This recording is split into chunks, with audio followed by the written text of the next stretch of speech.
Have you ever been in a room where a speaker had everyone hanging on their every word? It felt less like a lecture and more like a chat with a friend. What if I told you that 75% of people fear public speaking more than death? That's a staggering number. Many individuals think they must adopt a stiff, formal tone to be taken seriously. But here's the shocker: great speakers sound like they're having a conversation. In this article, we'll uncover the secrets behind this engaging speaking style. You'll learn why 69% of adults believe they could speak better if they were more relatable. We'll explore techniques like crafting personal stories, making eye contact, and inviting audience participation. Get ready to transform your speaking skills. By the end, you'll have practical strategies that will help you connect with your audience on a whole new level. Let's dive in. Chapter 1: Breaking the Barrier, Ditching the Speech Voice. Many people believe that public speaking means putting on a professional voice. But that's a myth.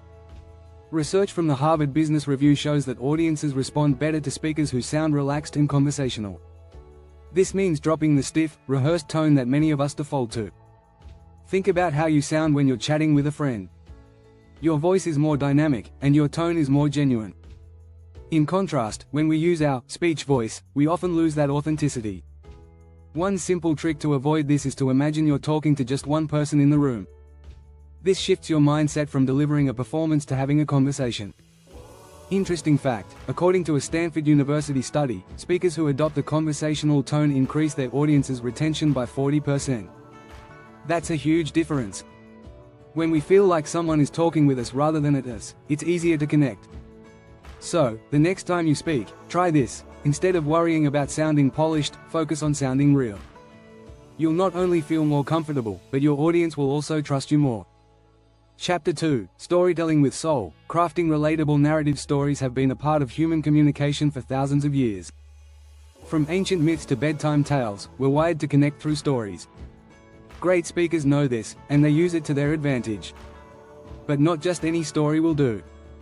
The key is telling stories that resonate on a personal level. Consider this: a study by Princeton University showed that when a speaker tells a personal story, both the speaker's and listener's brains sync up. This phenomenon, known as neural coupling, means your audience is more likely to stay engaged and remember your message. The best stories are simple, relatable, and told with emotion. Brené Brown, in her book Daring Greatly, talks about the power of vulnerability. She argues that being real with your audience, not pretending to have all the answers, creates a stronger bond. When you share a personal challenge or a mistake you've made, your audience sees you as human, not as a distant figure on stage. Unique quote: "People may forget what you said, but they'll never forget how you made them feel." This quote, often attributed to Maya Angelou, hits the heart of why storytelling is so effective. So, don't be afraid to share parts of your journey. Tell the story behind your message, and watch how much more connected your audience becomes. Chapter 3: Mastering the Pause. Creating space for thought. Here's a powerful secret that many speakers overlook: silence. We often think we need to fill every second with words, but great speakers know that pauses are just as important as the words themselves. A well-placed pause gives your audience time to process what you've just said. Think of it like punctuation in a conversation: it allows ideas to sink in. According to Carmine Gallo, author of Talk Like TED, great speakers often pause for 2 to 3 seconds after making a key point. This gives their audience time to digest the information. In fact, Gallo notes that pauses make you appear more confident and in control. Fun fact: did you know that speaking at a slower pace, with pauses, can increase listener comprehension by up to 25%? This was discovered in a study by Columbia University. That's the power of slowing down. Pausing also adds drama and anticipation. It keeps people on the edge of their seats, waiting for what comes next. It's a technique used by top speakers like Barack Obama and Steve Jobs, who were known for their deliberate pacing. If you feel nervous about using pauses, practice by recording yourself and listening back. You'll notice how the silence enhances your message. The key is to not rush. Let your ideas breathe. If you're enjoying these insights, be sure to subscribe for more tips on becoming a confident and engaging speaker.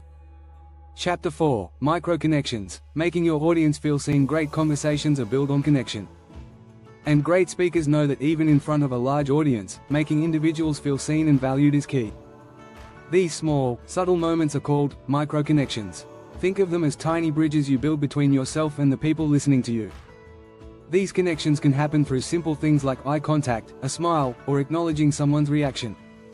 According to a study by Psychology Today, maintaining eye contact can increase trust by up to 60%. So, when you speak, don't just stare at the back of the room or your notes. Look around. Engage with specific people, even if just for a second. This gives the impression that you're having a one-on-one conversation with them. Interesting fact, studies from MIT show that a speaker's body language can account for 55% of their communication effectiveness. Non-verbal cues like nodding, gesturing naturally, and shifting toward your audience can create these micro-connections without even saying a word. Another way to build these connections is to acknowledge reactions in real time. If someone laughs or nods, respond to it with a smile or a comment. This makes the audience feel like they're part of a live, evolving conversation rather than just passive listeners. Chapter 5, Adapting in the Moment, the power of flexibility. If you've ever had a conversation with someone who ignored everything you said and just stuck to their script, it probably didn't feel great. The same rule applies to speaking. Audiences appreciate when speakers are adaptable and responsive to what's happening in the room. The ability to pivot based on audience reactions is a hallmark of great speakers. For example, if you notice people looking confused, you might take a moment to clarify your point. Or if they seem disengaged, you could switch up your tone or ask a question. Being flexible shows that you're in tune with your audience. In his book Confessions of a Public Speaker, Scott Berkun mentions how important it is to stay open to the unexpected. No plan survives contact with the audience, he writes, highlighting how great speakers embrace unpredictability. Unique statistic: according to Toastmasters International, speakers who actively adapt to their audience's feedback improve engagement by nearly 30%. Flexibility also applies to handling interruptions or technical issues. The best speakers don't panic. They use these moments to connect with the audience, often with humor or honesty. When something goes wrong, your audience is watching how you handle it. If you remain calm and collected, they'll trust you even more. Chapter 6, Audience as County Creators, Inviting Interaction and Feedback. One of the biggest differences between a lecture and a conversation is interaction. In a conversation, both sides contribute. Great speakers understand that their audience isn't just there to listen, they're part of the experience. This means inviting interaction and treating the audience as co-creators in the moment. There are many ways to do this. One of the simplest is asking rhetorical questions. This technique engages people's minds because they're prompted to think about their own answers, even if they don't respond out loud.